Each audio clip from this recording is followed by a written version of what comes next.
Hola, ¿cómo están todos? Mucho gusto. Tenemos aquí el honor de tener a Ravarie Kaufman, quien es el traductor del libro Tomer Dvorá en español, del cual tuvimos una serie de clases. Y en esta ocasión pedí este espacio para que hablar un poco sobre qué representó para Ravarie traducir este libro. Ante todo, pues me gustaría pedirte, Arie, que nos hables un poquito de ti en términos de una pequeña semblanza de tu vida para que la gente sepa quién eres. Eh, no estoy acostumbrado a hablar de mí. Eh, la función de un traductor y de un comentarista es justamente presentar las ideas de otros. No estoy acostumbrado a hablar de mí. Pero yo me he dedicado, bueno, estudié en Israel, estudié filosofía en la UNAM, no terminé, desgraciadamente. Luego estuve estudiando en Israel aproximadamente 13, 14 años, en la Yeshivot.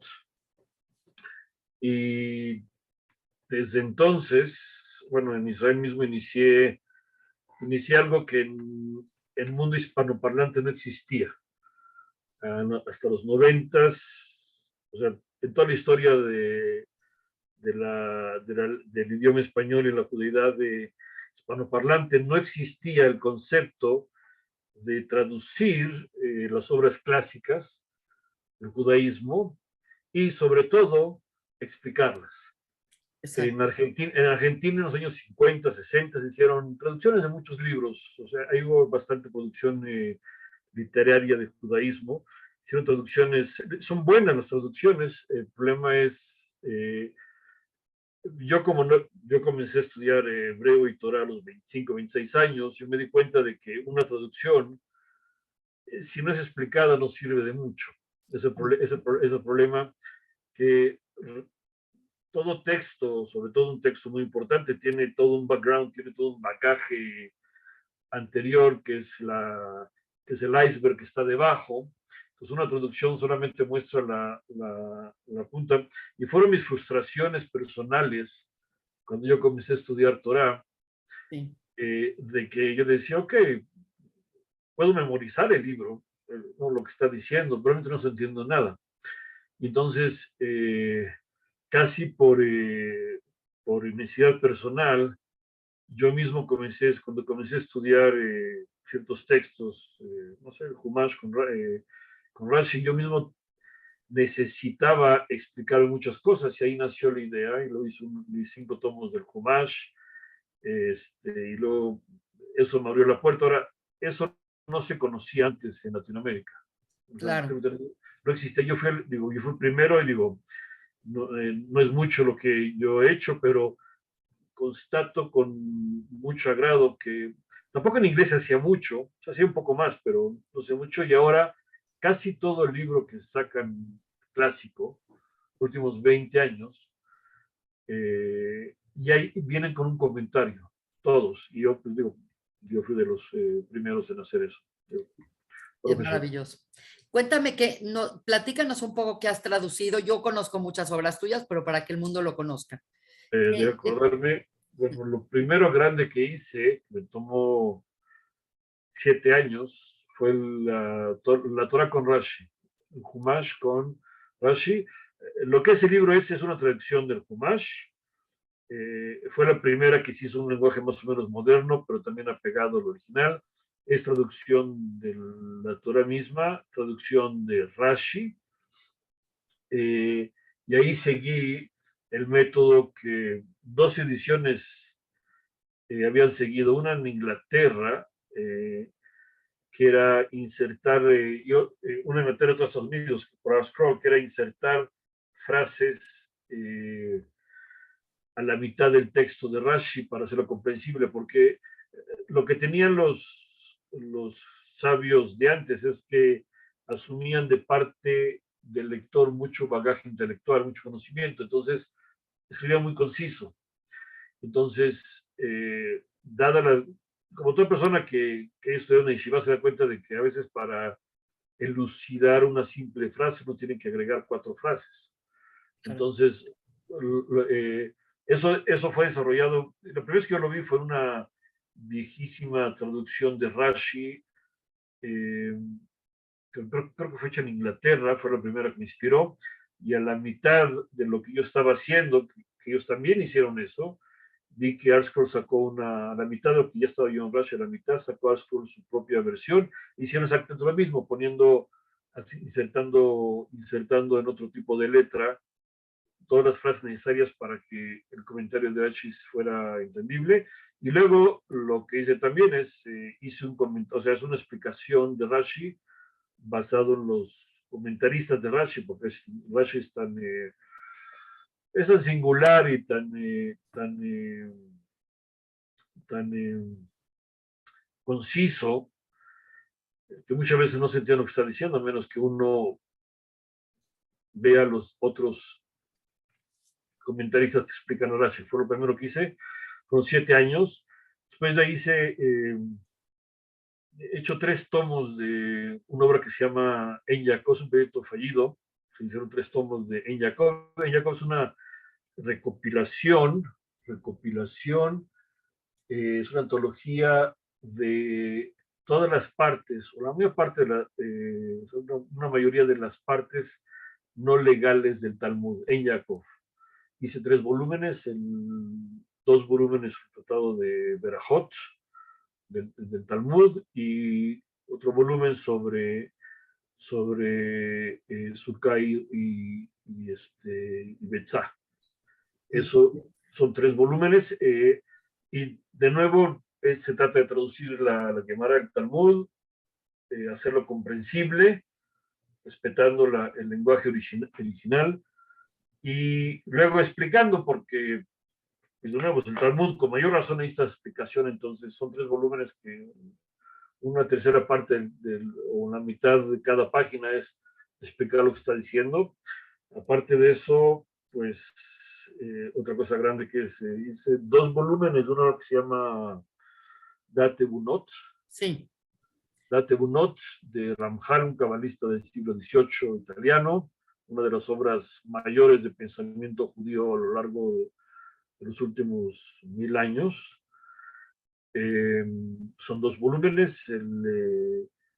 Ese libro me tomó también, digo, lo hacía paralelo con otras cosas, pero me tomó también de 5 a 7 años. Wow, es un tiempo muy considerable.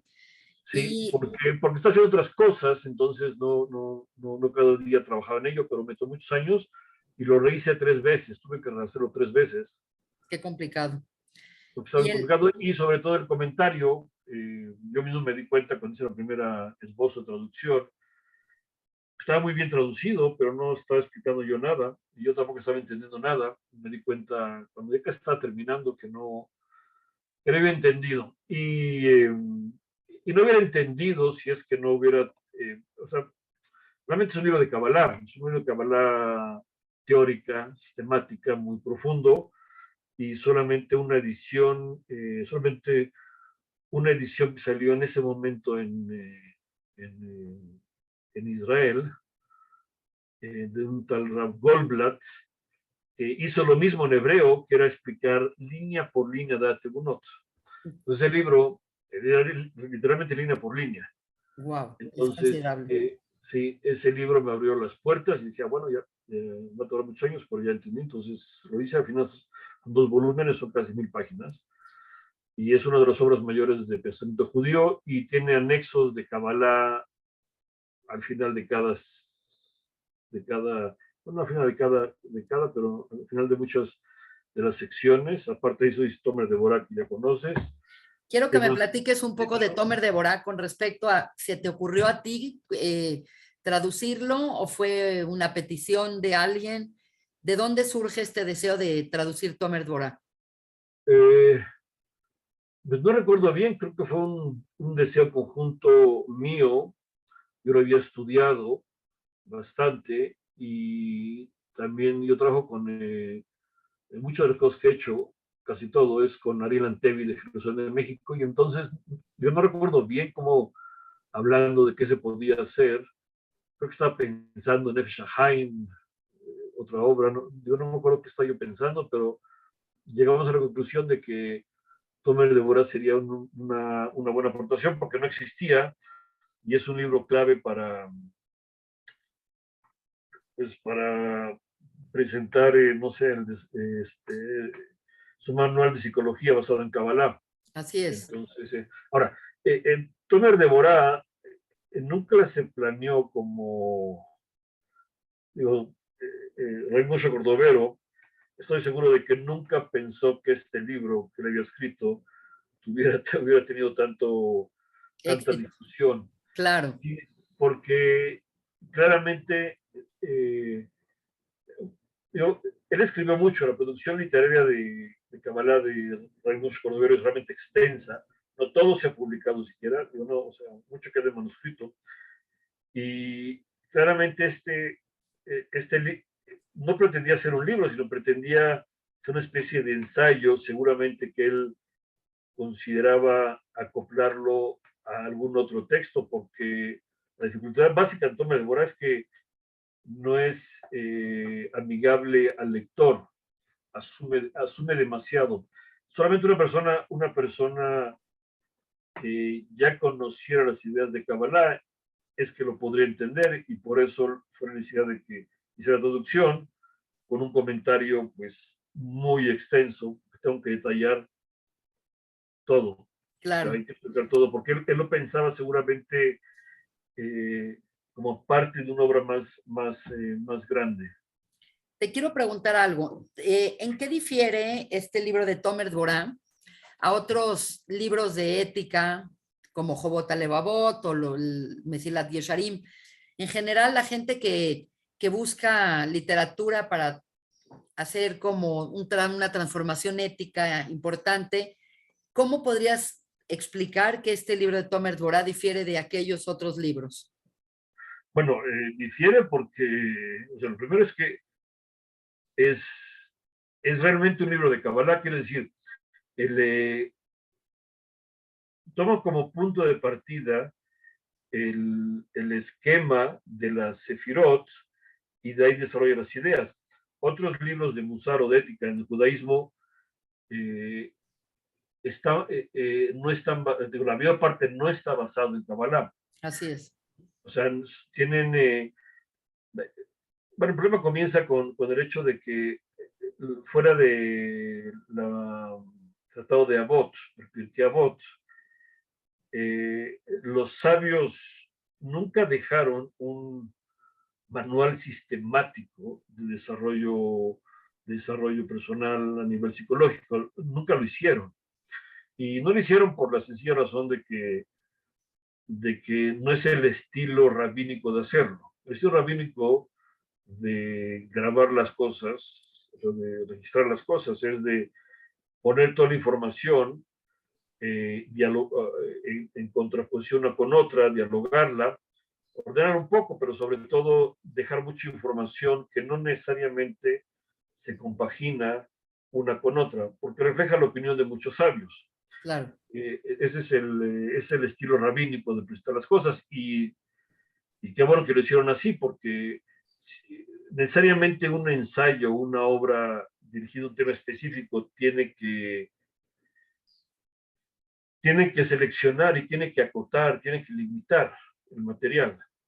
Si haces una obra, digamos, sobre cualquier tema, digamos, una de las cualidades, no sé, psicológicas de la persona, como, no sé, la generosidad, pues, si hablas de generosidad, vas a tener que acotarlo y no puedes relacionarlo con muchas otras cosas. Entonces ellos lo que hicieron, tanto en el material alágico, legal, como en el material ético y filosófico, ellos prefirieron presentar todas las visiones y enfoques, ponerlas juntas y hacer que el texto dialogara entre sí en la mente del lector. Y eso fue así, por eso surge el Midrash, por eso digo, las partes no legales del Talmud son así, y también el Midrash. Solamente a partir de la edad, de inicios de la Edad Media, Sí. eh, se vio la necesidad de hacer libros sobre temáticas más específicas. Y entonces surgió Emunot Bedeot, Otolebabot, etc.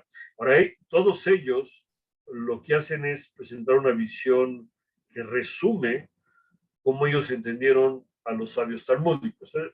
Eso es básicamente el enfoque. Claro. Y no hay, de hecho, no hay obra de ética basada en Kabbalah. No la puede haber hasta que la Kabbalah se popularice. La Kabbalah se popularizó, ya se empezó a darse a conocer en el siglo XIV, o sea, en 2300, una vez que el Zohar se empezó a difundir a final de 1200 del siglo XIII. Pero las obras que se escribieron de Kabbalah, bueno, hay muchas obras de Kabbalah pura, pero no había tampoco ensayos sistemáticos de Kabbalah, y aparte había textos que eran obras de Kabbalah dirigido o sea, de un cabalista a otro. Claro. No estaban destinados a popularizarse. Fue solamente a partir de 1500, Claro, con la reunión de los sabios en Cefat, que entonces a partir de ahí la Kabbalah comenzó a popularizarse. Entonces, y en ese grupo, en ese círculo vivió Rey Moshe Cordovero. Entonces ahí ya se dio la necesidad de empezar a producir obras de Kabbalah para la difusión, para que claro. el público lo viera. Cuando digo difusión, es un poco, es un poco equívoca la cuestión, porque es claro por la forma en que escribían todos los cabalistas, círculos de Cefat, que cuando quieren difundir, se quieren difundir entre sabios como ellos. O sea, un gran sabio realmente no habla al público, le habla a sus colegas, a lo Claro. que tienen en mente sus demás colegas. Y por eso no hay obras que sean amigables a la lectura, porque Claro. no querían que la gente normal las leyera. El problema es que a veces la fuerza de las ideas o la forma de presentación era tan buena que trascendió al público en general, y no me demora por ello. Precisamente eso es lo que te quiero ahorita preguntar, porque en general he notado que pues existe mucha gente que es renuente a estudiar Kabbalah y hay yeshivot que no se toca nada de temas de Kabbalah, pero en cambio el libro de Tomer Dvorah me queda claro que es un libro que tiene mucha aceptación, inclusive en yeshivot y en gente que aparentemente no estudia Kabbalah y que no conoce tanto Kabbalah. He hablado con muchas personas, me dicen, no, es que ese libro se cuece por aparte. Y la realidad es que, como tú lo dices, para poder entender este libro, pues sí tienes que tener un background importante de Kabbalah, por lo menos cómo la sistematizó el Ramak, cómo sistematizó su árbol de la vida, etcétera, etcétera. ¿A qué crees que se deba que sí fue aceptada Tomer Dvorah en círculos que no eran cabalistas? Eh, no sé si hay una sola respuesta. En primer lugar, ya todo el judaísmo en general ya está permeado por la Kabbalah, incluso en Claro. el Shivot. La Hasidut se encargó de hacer eso. La Hasidut fue un movimiento fue muchas cosas. Pero una de ellas fue el deseo consciente deliberado, proyecto deliberado de incorporar ideas de Kabbalah que antes eran la jurisdicción exclusiva de sabios dedicados a eso, a llevarlos a las masas de la gente. Eso cambió radicalmente al judaísmo. La Hasidut cambió radicalmente al judaísmo. Fue la primera vez que se formó un grupo definido de personas, una secta realmente, un grupo definido de personas con ciertas bases ideológicas en común, que se distinguían de los demás. No había existido en el judaísmo, nunca existió. Salvo en la época talmúdica, y es otra historia, pero a lo largo del exilio, 1500 años aproximadamente, no había existido un grupo definido al interior del judaísmo rabínico. Y ellos fueron los primeros. Y parte de las razones de hacerlo era que se dieron cuenta de que, pues digo, las personas que tienen acceso al estudio, entonces podían desarrollarse espiritualmente mucho, intelectualmente mucho. Las que no tienen acceso al estudio, por pobreza, porque no les daba la mente, por muchas razones, Sí, las amplias masas del pueblo judío siempre no tienen acceso a ideas más allá de los requerimientos de la halajá. Así era como se manejaba, y era muy difícil estudiar otras cosas. Entonces, lo que hicieron fue simplificar conceptos de Kabbalah, llevarlos a las masas, y su influencia, aunque inicialmente hubo oposición, pero su influencia con el paso del tiempo fue muy grande.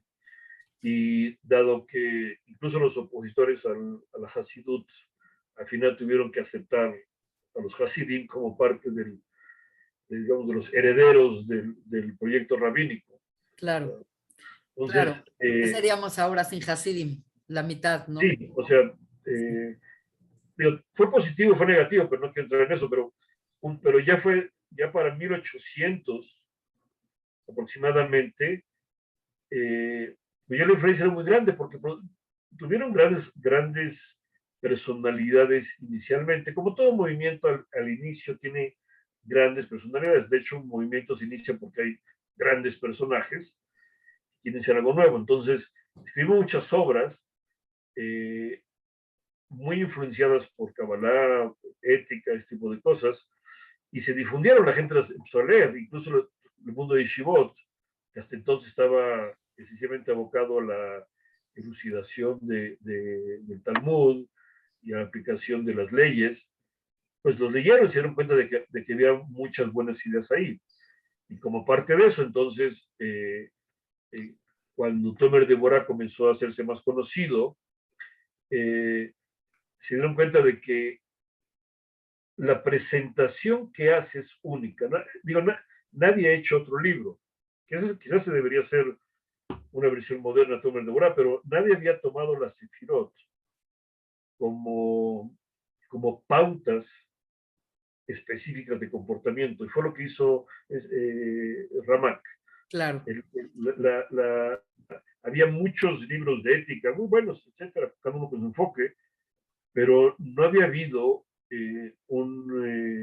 una presentación sistemática de las sefirot, entendiendo cada sefirá como, como un parámetro muy preciso de un tipo de comportamiento. Y eso fue lo que él hizo, y entonces, digo, siempre la fuerza de las ideas hace que al final la gente diga, bueno, no te dedicas mucho a Kabbalah, pero sí, digo, pero este tipo de libros sí, sí te va a ilustrar un poco más en esta área.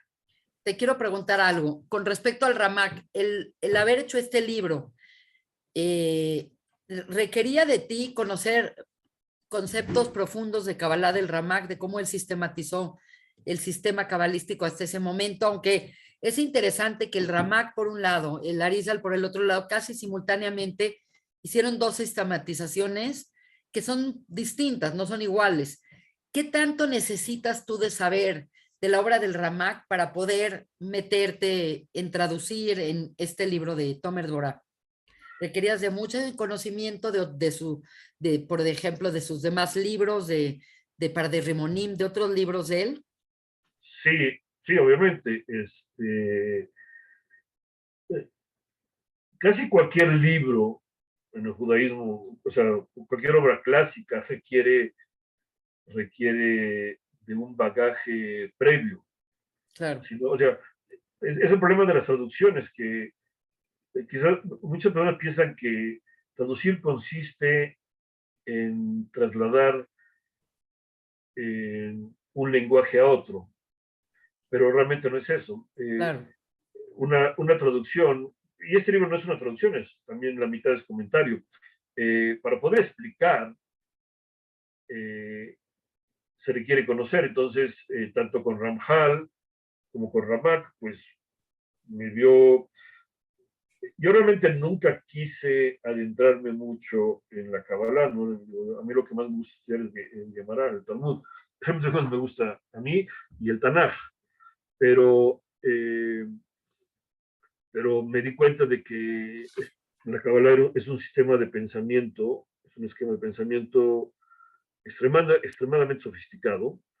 Y entonces, cuando se me ocurrió hacer estas dos obras de Kabbalah, pues inicié un estudio bastante metódico de Kabbalah. Entonces me compré las obras clásicas de Kabbalah y eh, digo, son tan voluminosas que no voy a ni siquiera pretender que las conozco bien. Claro. O sea, Una las tengo ahí pregunta. atrás, son libros de 800 páginas de tamaño más grande que folio, con letras chiquititas, o sea, el equivalente de, no sé, el par de Rimonín que tengo ahí es el equivalente, digamos, a 8 libros, 10 libros normales, o sea, Es cierto. cantidad de, y aparte el lenguaje, de nuevo, como yo dije, o sea, los sabios escriben a sus colegas, entonces, no, no es que los haya estudiado todo eso, el Arizal y eso, pero me tuve que meter muchísimo a captar, tratar de captar, bueno, cuál es el enfoque general de este sabio, qué es lo que pretende. Y donde más lo hice fue con Ramjal. Ramjal tuvo que leer muchísimos libros de Ramjal y el que haya leído obras de Ramjal se da cuenta de que cuando iba a leer y estudiar, quiere decir que a veces uno se pasa 2 horas en un párrafo. Sí, es tremendo. Y además de Dat Bunot, ¿tienes planeado hacer alguna traducción o ya hiciste alguna traducción de otro libro del Ramjal? No, ahora estoy trabajando en el Tanaj, entonces hice las 5 Megilot,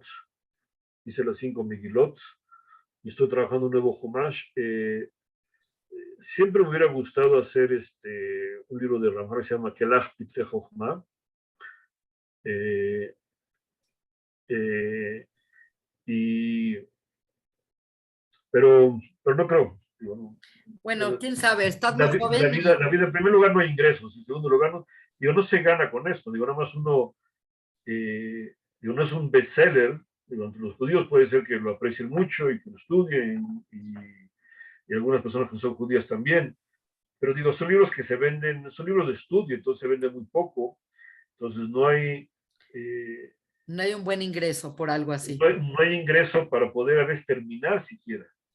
Entonces, es muy difícil hacer, o sea, son años de, no me demoró fue bastante rápido comparativamente, pero el problema es que uno tiene que dedicarse, o sea, es todos los días a cierta hora, es lo que hago en mi vida, es todos los días a cierta hora, llueve, trueno, relampagueo, tengo que estar sentado enfrente de mis libros, Mucha eh, disciplina.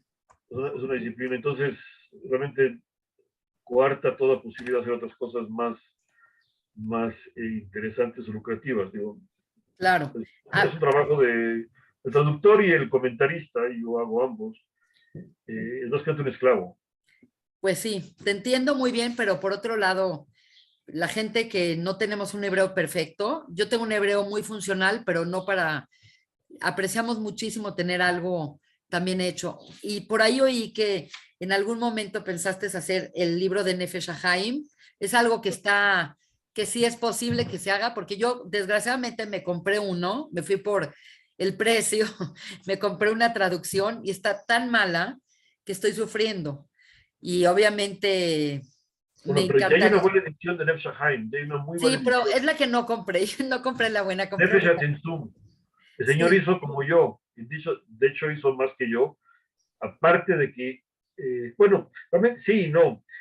No es un running commentary, un comentario detallado línea por línea, pero sí hizo una presentación bastante desarrollada de lo que es Nefesh Haim. Ahora, el libro es caro, pero digo, es muy confiable. Es justamente el tipo de libros que son ingratos porque uno se queda muchos años a ellos, pero cuando salen son ingratos porque uno sufre mucho para sacarlos.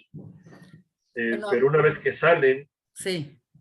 son buenos. A mí alguien me lo regaló, yo no lo compré, pero alguien me lo regaló y estuve leyendo parte de sus ensayos, su presentación. Hizo muy buen trabajo el señor, muy buen. No sé cuánto cuesta, yo sé que cuesta caro, pero Vale la pena. 100% vale la pena si es que uno quiere entender Nefesh Haim. Claro. Cualquier otra cosa que no sea un comentario extenso a una obra, junto con la traducción, realmente no vale la pena. Claro, por supuesto. Seguro que lo entiendo perfecto. Ese Ahora, libro sí lo enseñé, ese libro lo conozco. ese libro es magnífico. A mí, me tardé mucho en leerlo. No, el libro es chiquito, pero los comentarios. Y a mí me encantaría que se pudiera hacer. Así que bueno, en algún momento voy a hablar contigo porque tengo una idea y a lo mejor podemos hacer una cosa en conjunto para que sea un poco más lucrativo y te animes a hacerlo. Ojalá que así sea. Te quiero preguntar algo. Yo sé que es un enigma el nombre de Tomer Dvorá, de que el libro se llame La palmera de Débora. ¿Tú tienes alguna opinión personal por qué se llama Tomer Dvorá el libro? eh, no, cuando lo investigué, ahora ya no recuerdo los detalles, cuando lo investigué me quedé perplejo y no pude resolver la cuestión de exactamente lo sacó. Eh, me, no, lo que diría serían puras conjeturas que ahora ya no recuerdo bien, porque Sí, digo, hace muchos años que lo terminé. Eh, o sea, ¿qué entendió el del versículo que menciona Tomer de Borá? ¿Qué entendió el del versículo?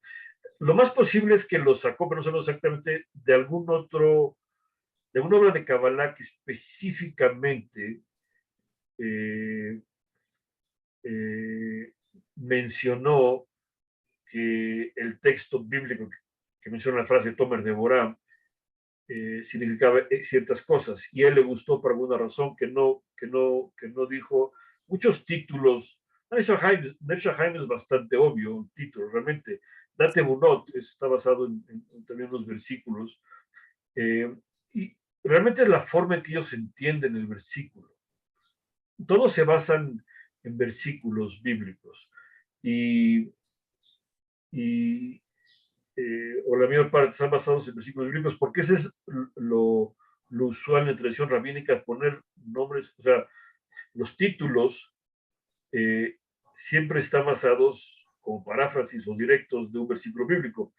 Y lo que, bueno, lo que yo he entendido siempre es que uno se da cuenta de que era la forma en que él entendió ese versículo particular.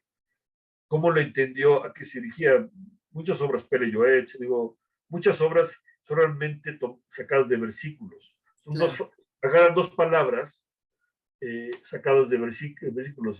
Y ahí construían Una todo. gran obra de Kabbalah, Lesher Shabbat Be'achlamá. Digo, son tres piedras preciosas. Sí. Y Son 12, ese agarró tres. se quedó Agarró como tres. Leshem, pero todo el mundo lo conoce como Balaleshem, pero sí, todo sale de tres piedras del pectoral, ¿verdad? Entonces, él obviamente leyó algo eh, que explicaba esas tres piedras eh, como representación de tres conceptos y le atrajo eso más que cualquier otro título. Y también son muy ingeniosos porque saben que solamente sus colegas van a entender cuál era la alusión y los demás simplemente no van a entender. Claro, De nuevo, es un sabio les escribe para sus contemporáneos sabios, que claro, a veces son 10 nada más, o 5. claro. Es como una clave. Ahora, tengo que preguntarte algo. Yo nunca había conocido nada de Charles Mopsic, que tú mencionas con tanto cariño y lo mencionas varias veces. Y pues la pregunta es si tienes alguna idea de cómo llegó a ti él, cómo lo conociste, si en alguna ocasión hay alguna traducción de algo de él al español o algo que sea accesible, porque cada vez que lo mencionabas yo me sentía sumamente inspirada. Por lo tanto dije, bueno, tengo que preguntarte a qué puedo acceder yo. Ok, déjame explicar eso. Todo lo que he hecho, todo lo que he hecho eh, es siempre utilizando comentarios rabínicos clásicos, todo lo que he hecho. Eh, él es la única persona que, que no es un jaredí. Él no fue jaredí. De hecho, muy singular quién era él. Ahora voy a explicar un poco quién era él. Pero él hizo una traducción en los años 80, creo que ha sido en los 80, hizo una traducción a francés eh, de Tomer de Borá, simplemente excepcional. Y realmente era la primera explicada. Fue la primera explicada, creo que en inglés. Después hubo una edición que también menciona ahí que consulté, pero él, eh, es que es un poco largo de explicar, el judaísmo francés, bueno, yo hablo francés, Sí, yo hablo francés y estoy muy permeado del enfoque judío-francés, digamos, más que otra cosa. El judaísmo francés, por ciertas circunstancias extremadamente singulares que se relacionan con mayo 68, ¿ok? Lo ocurrido con los judíos en Francia en mayo 68, cuando hubo las revueltas juveniles, universitarias y obreras en ese entonces, se creó un editorial eh, que realmente no está dirigido por judíos, está dirigida por personas que eran judíos, que eran intelectuales, que tienen mucha simpatía por el judaísmo, y entonces se llama Verdier, y la influencia intelectual judía cercana a las fuentes rabínicas fue muy fuerte en Francia en cierta época. Se fue esa editorial. Entonces ellos se encargaron de hacer traducciones con comentarios, ahora que en aquella época no había computadoras como las conocemos, entonces realmente los comentarios, explicaciones se ponían al final del libro, que claro. hacían la traducción y luego otra parte. Ahora, Charles Mosick era parte de ese grupo de intelectuales judíos, eh, y él, a diferencia de otros, realmente era un gran tamijajam, no era jaredí, ¿ok? Sí. Y su vida personal, este, pues no era lo que llamamos un judío religioso, era simplemente un gran intelectual judío. Eh, sé de buena fuente, porque me contaron unos amigos que aunque no era un judío religioso, algunos rabinos en Francia conocidos se paraban ante él, simplemente digo, o sea, no es tanto de los nuestros, decían, Pero sus pero, ideas son maravillosas. pero simplemente el señor destacaba mucho. Murió tempranamente, pues, bastante joven, hubiera hecho más, pero él contribuyó mucho a la difusión del judaísmo, y uno de los libros que hizo fue este, y yo lo tenía por accidente, por mi paso a Francia una vez lo compré. Lo compré y lo guardé. Básicamente lo compré. Como además esas viejas ediciones europeas, eh, quiero decir, son muy rigurosas y muy claras y bien hechas, pero el comentario lo tenían atrás, era muy molesto. Entonces lo ojé un poco y lo dejé archivado con otros libros de judaísmo en francés que tenía yo. Y nunca la abrí hasta que cuando se me ocurrió hacer Tomer de Borá, dije, bueno, voy a ver qué dice el señor. Yo estaba estudiando otros textos, voy a ver qué dice el señor y pues quedé gratamente impresionado. Entonces me di cuenta de que, aunque yo sabía que no era un jaredí, no era un rabino jaredí como de lo que usualmente estudia este tipo de textos, yo dije, mira, le tengo que hacer un homenaje al señor, lo tengo que citar, Pues sí, lo tengo que citar porque por honestidad intelectual. O claro. sea, me dio muy buenas ideas, y entonces las ideas buenas que yo le vi que me ayudaron a mí a esclarecer el texto, dije, pues, Rambam dijo una vez que hay que aceptar y mencionar la verdad de boca de quien sea. Entonces, aunque no era parte de la cadena rabínica, ¿no? Pero había que darle su lugar, definitivamente. Te quiero Entonces, preguntar algo. Y en algún momento, después de tantas cosas que has estudiado y sé que no das muchas clases, pero sé que das clases, ¿Se te ha ocurrido hacer un libro personal después de tantas experiencias, después de tanta rigurosidad en tu estudio, de tu disciplina?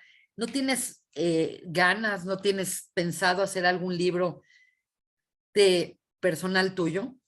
Sí, muchos los tengo ahí en el tintero todos. Nunca he tenido los fondos para hacerlos y tengo sobre todo la idea de hacer un libro que sea un libro sobre espiritualidad en general, que, que sea una especie de resumen, no sé si resumen, sino reformulación de, de los libros de espiritualidad más importantes que he hecho. Es un libro que ya tengo el título, tengo hasta la estructura de la obra en mi mente, tengo muchas anotaciones. ¿Nos puedes Eh, compartir nada más el título? Simplemente porque yo estoy no, segura que sí lo vas a lograr hacer y que bueno, Hashem te va a mandar la manera de que lo hagas. sí, bueno, digo, bueno, el título no lo quiero decir, pero le Ok, puedo decir ¿de de qué? qué quisiera que se tratara. Perfecto. En primer lugar, que me tardaría 2 años en hacerlo, lo cual está bastante decente comparado que, Claro, ya los de o sea, 7 proyectos de 7 años, ya. sí, sí, a ver cómo presento esta idea. Hay muchos libros sobre temas específicos de espiritualidad. Bueno, espiritualidad que define espiritualidad. Espiritualidad es la vida del espíritu, ¿ok? Eh, pero espiritualidad básicamente, es también básicamente cómo el espíritu tiene que lidiar con el cuerpo, Claro, ¿ok? No existe espiritualidad pura, es un mito. claro.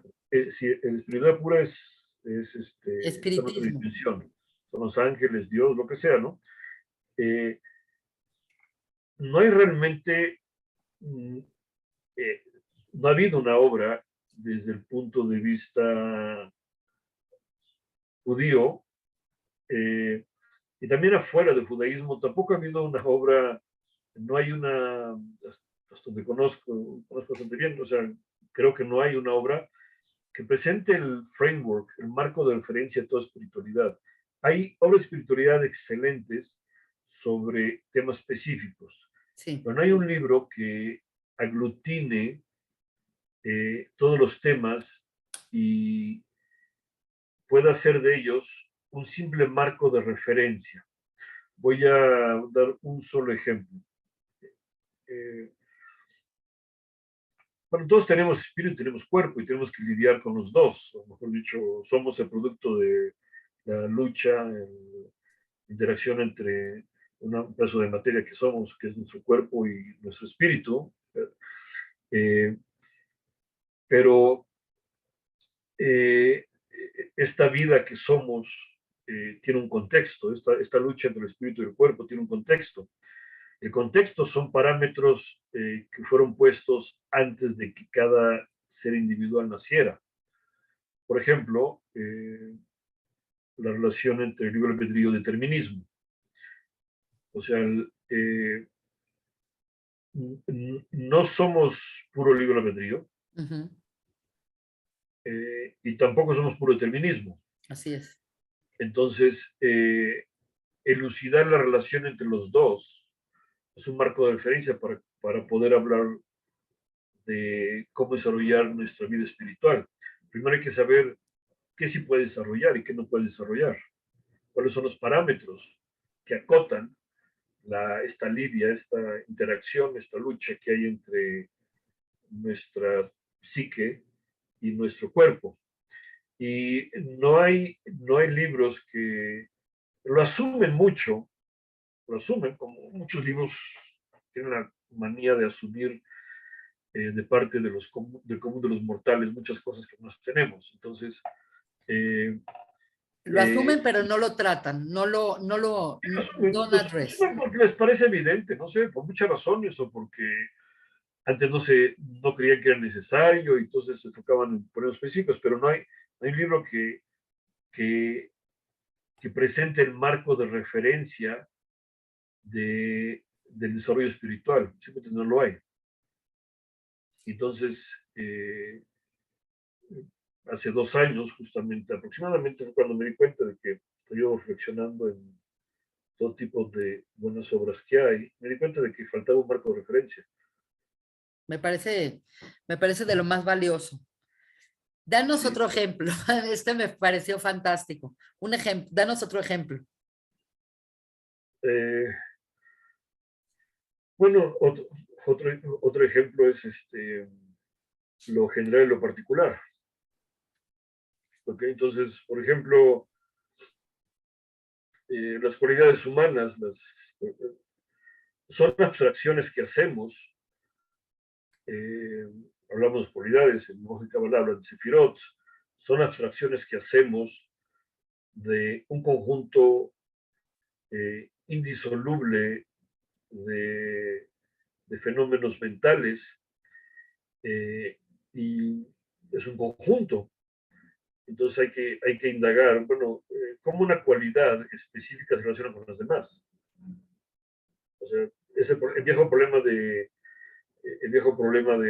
lo general y lo particular. Sí, Entonces, el primero hay clan, que el elucidar clan. un poco, o sea, cómo se da en términos generales esta interacción traspasada a nivel ético con otras personas. El gran problema que tiene la humanidad de individuo contra sociedad. O sea, entonces si uno no elucida esas cosas, pues son muy buenos libros, sobre todo últimamente, que dan muy buenos consejos de vivir la vida espiritual, pero los consejos tienen un bagaje, y si no lo explicas, pues es un problema que tienen todos los libros modernos en general. Dice cosas muy bonitas, inspiradoras, de las cuales puedes aplicar 10%. El problema que puedes aplicar 10% es que no se acabó de presentar cómo esas ideas se integran con las demás. Claro. Ese es Falta todo, lo dijiste es perfecto. Falta el marco, el falta marco de referencia, sí. exacto. Y hubiera sido bueno que alguien lo hubiera hecho, pero el caso es que nadie lo ha hecho. ¿No? Yo no soy nadie, digo, no, soy un pobre tipo, simplemente me doy cuenta de la carencia y digo, puede ser que si algún día consigo el financiamiento y lo pueda hacer, puede ser que el libro no sea bueno, pero espero que por lo menos incite a alguien que sepa más que yo y que sea realmente un sabio a que lo haga, pero se necesita porque realmente en la vida moderna está tan desarrollada que lo que más falta es el marco de referencia. Estoy completamente de acuerdo. Estoy completamente de acuerdo y pues yo creo que es muy claro que cuando dicen la Torah, y meina nili mili, si no, hay veces uno por necesidad se tiene que poner al ruedo y hacer las cosas porque viene de una, como tú dices, de una carencia. Así que yo creo que ha sido algo muy interesante que tu vida se ha movido alrededor de tú necesitas algo y vas y lo haces, lo cual es increíble. Te gusta la docencia? ¿Es algo que quisieras dedicar más tiempo si pudieras hacerlo? ¿O estás encantado haciendo toda tu estrategia de tener orden para poder hacer traducciones, escritos, análisis? Bueno, ¿Cómo mira, fue? dar clases compensa estar encerrado en una cueva haciendo libros. O sea, Sí, entonces digo, sí me gusta. Antes daba 4 horas de clases por día, ahora por ocasión nada más 2. Ya, se acabó la pandemia, se acabó el midrash donde yo estaba, entonces no hay, ahora todo lo hago por Zoom hasta que algo cambie. ujú, Pero sí, lo que hace es me distrae un poco de estar leyendo y escribiendo. por supuesto. Te entiendo perfectamente. Pues muy bien. La realidad es que me quedo con ganas de seguirte preguntando muchas cosas más, pero yo prometí, bueno, no prometí, pero sí mencioné que te conocía y como tu libro fue un libro que inspiró a muchos alumnos a a tomar el curso de Tomer Dvorá que impartí, que la realidad es que fuiste como una piedra angular para que saliera de la manera que salió. Considero que la gente va a estar muy contenta con esto. Te quiero hacer una última pregunta. Como tú sabes, pues hay un como boom muy grande de búsqueda espiritual y de búsqueda del judaísmo místico, la Kabbalah. ¿Qué opinas de este movimiento? ¿Qué opinas de eh, no lo quiero llamar moda, porque más bien yo lo veo como una necesidad que la gente está buscando y está encontrando tantas respuestas por ahí? Tenemos tenemos en general en el judaísmo la conciencia de que la Kabbalah es como lo más profundo de lo más profundo de lo más profundo, es lo último que vamos a estudiar después de haber entendido muy bien la Torá, los comentaristas, la Mishnah, el Talmud, el Midrash, y de repente encuentras mucha gente que su puerta de entrada es la Kabbalah, que es como lo opuesto de lo que pensaríamos. ¿Qué opinas de este fenómeno que está sucediendo actualmente? ¿Cómo lo lees tú? Uf, bueno, ahí sí, digo, si quieres una respuesta honesta, tendré que ser políticamente no correcto. Difiero mucho de la opinión común. Eh, la Kabbalah es un lenguaje, Sí, es básicamente un lenguaje, es una reformulación de ciertas ideas. Eh, esta reformulación de ciertas ideas que vienen de la Torá, eh, en parte ha sido benéfica, en parte, por su naturaleza misma, induce error. El, induce mucho error porque eh, o sea, la gente que aborda que entra a la Kabbalah sin el bagaje de las demás partes de la Torá, se queda con la impresión de que eso que está estudiando, leyendo, es así como se debe entender. Y se ha juntado esta necesidad, pero también es moda, digo, es necesidad, a veces las modas son necesidades, quiere decir, surgen sí, por necesidades. Este, digo, es parte del movimiento mundial de acercamiento a lo místico. Ahora, lo que llamamos místico, eh, ese es también el problema, por eso quería escribir un libro. No hay nada, lo místico no existe, en tanto que fenómeno en sí mismo. Existe de nuevo, lo que somos, básicamente la interacción entre un espíritu y un cuerpo, y son las reglas del juego entre el espíritu y el cuerpo lo que se debe analizar. Entonces, toda mística realmente debería ir acompañada de un estudio de lo concreto, de la claro. materia. Voy a poner un ejemplo. Digo, ya sea con whisky o con una meditación trascendental, ¿ok? Ujú. Digo, yo sí quisiera escaparme, o sea, con todo ser humano se quiere escapar a una dimensión que esté más allá del mundo físico aterrador o insípido que uno ve. Pero el problema es que no se puede hacer, porque mientras estemos ligados a un cuerpo, nunca habrá una experiencia mística pura. Esa es una falacia. Es cierto. Entonces, se debe comprender cómo interactúa el cuerpo con el espíritu.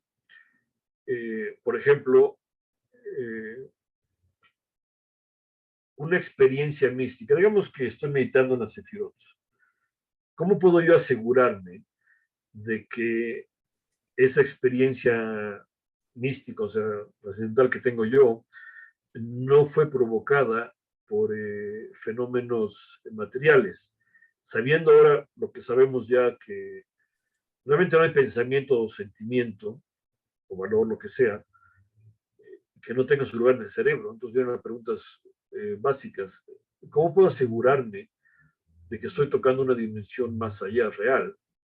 Claro. Y, y no es el cuerpo el que está jugando consigo mismo, haciéndole creer al espíritu, llegaste a algo más.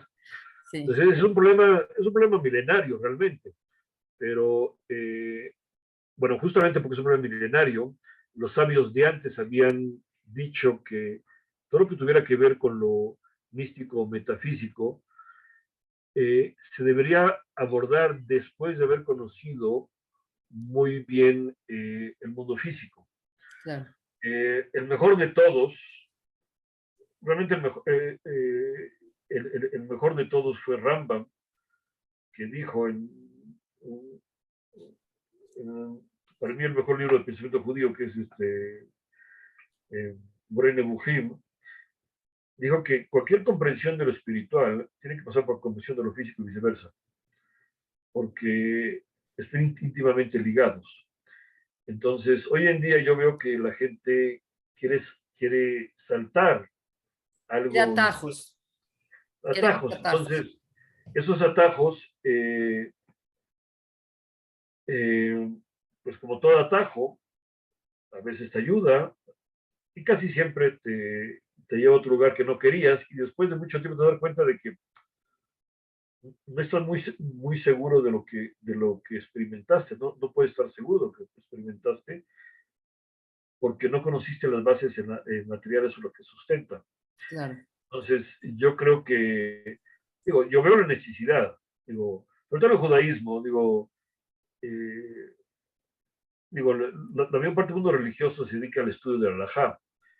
Pero la halajá es esencial, pero digo, que tenga dos ojos para ver, se da cuenta de que se necesita un tipo de mente, eh, eh, una mente de jurista para dedicar al estudio de la halajá. Claro.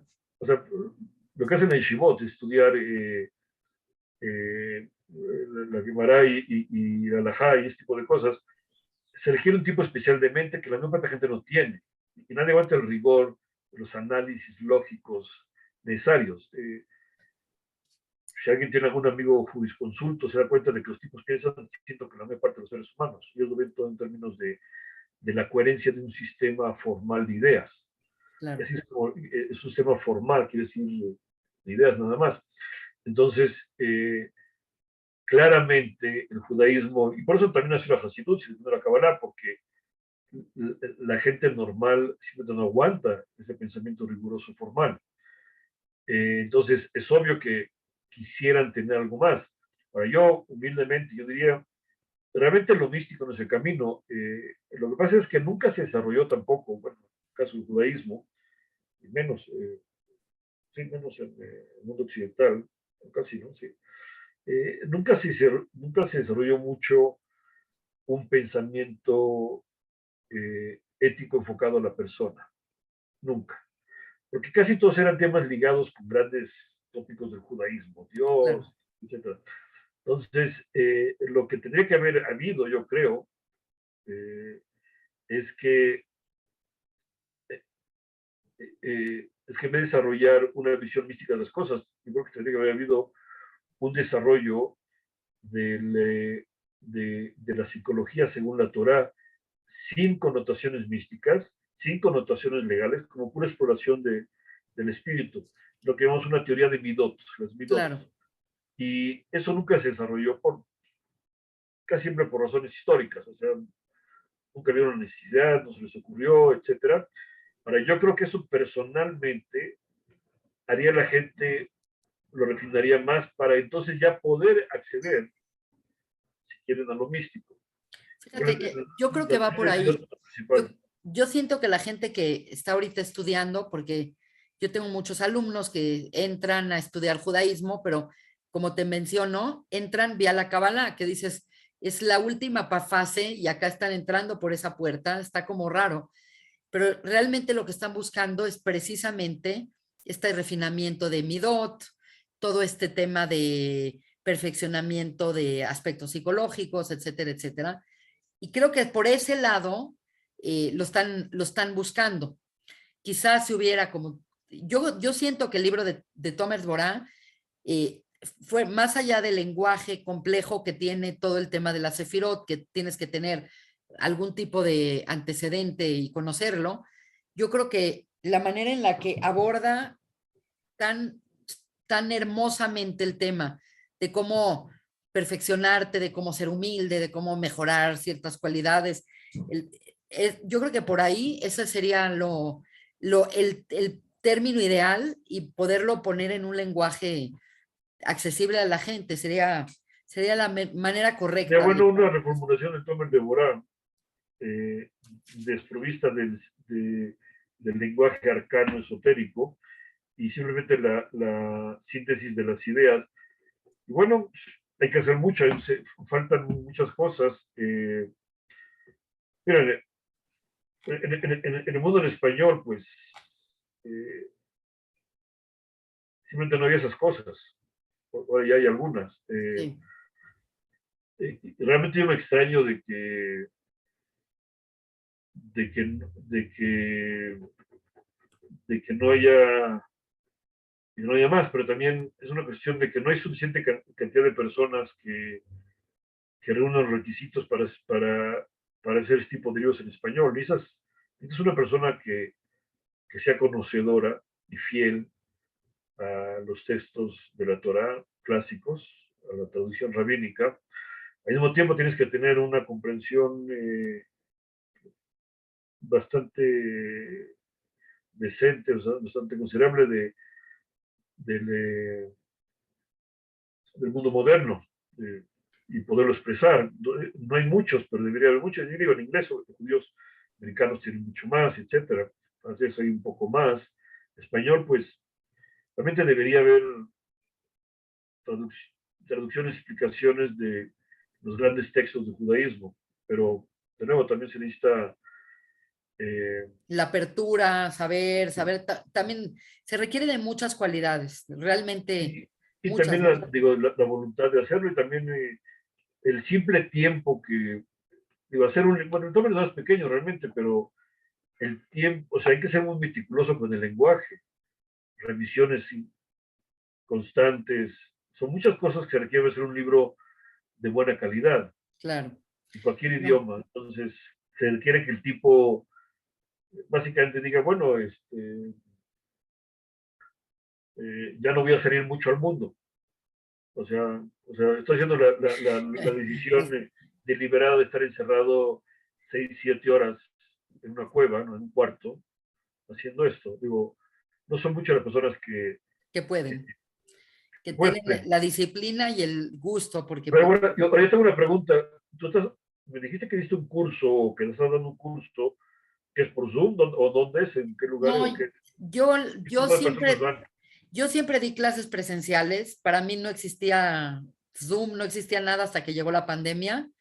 Pero la pandemia, dentro de las cosas buenas, porque todas las cosas tienen un lado bueno, nos permitió llegar a, a las mismas gentes y extendernos a más y extenderse a otros países.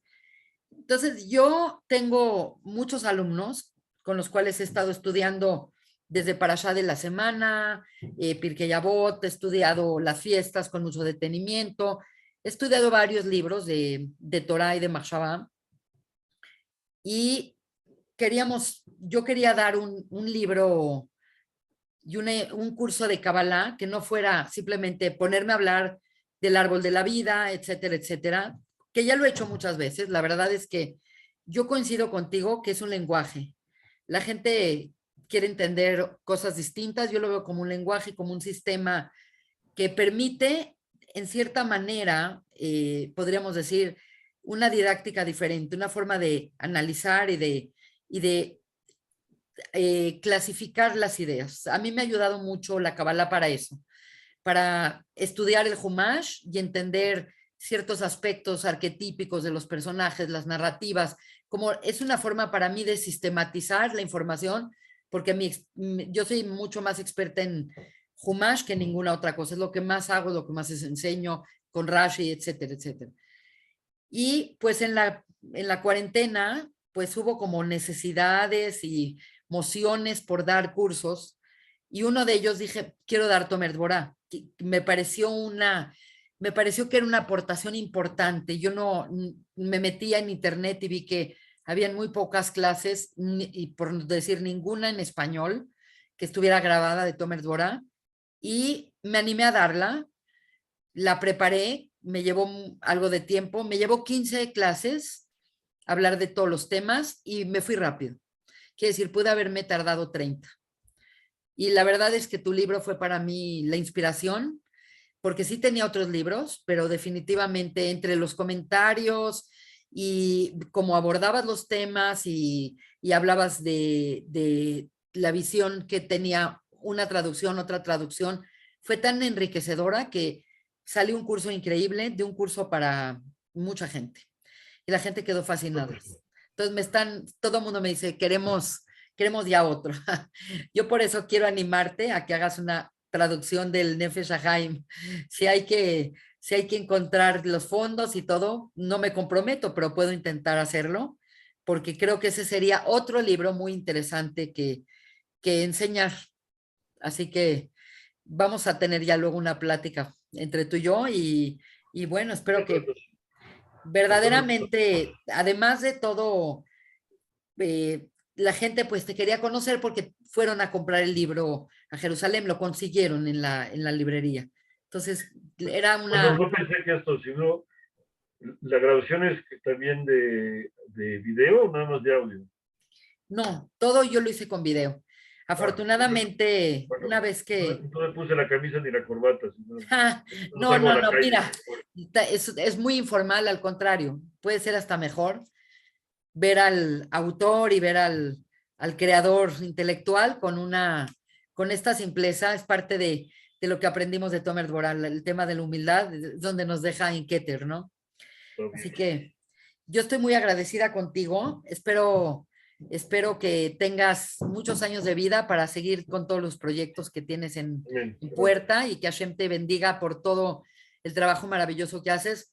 Acá en casa tenemos muchas traducciones tuyas y mis hijas, bueno, particularmente Mijal, es una asidua alumna tuya. Siempre que tenemos una plática, sale tu nombre a relucir y eres muy querido acá en casa. Todos te Gracias, admiramos que y Dios te los queremos. bendiga a ti y a tu familia.